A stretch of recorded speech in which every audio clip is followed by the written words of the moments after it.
একবার বেলুড় মঠে দান করা হচ্ছে, অর্থাৎ বেলুড় মঠে কর্মরত যারা রয়েছেন তারা এবং সেবক মহারাজরা দান করছেন, এবং সেই জায়গায় তখন শরৎ মহারাজ এসে উপস্থিত হয়েছেন, অর্থাৎ স্বামী শারদানন্দজি মহারাজ, মানে মায়ের প্রিয় শরৎ।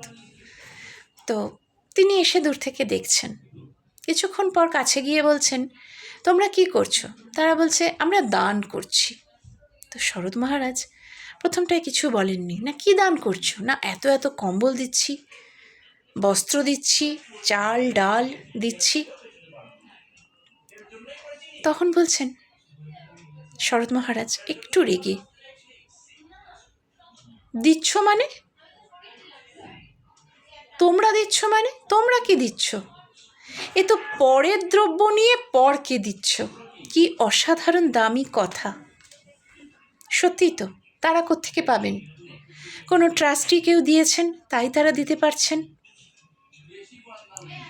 তখন শরৎ মহারাজ বলছেন যে এটা তো পরের থেকে নিয়ে পরকে দিচ্ছ, এর সাথে কি তোমাদের ভালোবাসাটুকু মিশিয়ে দিচ্ছ?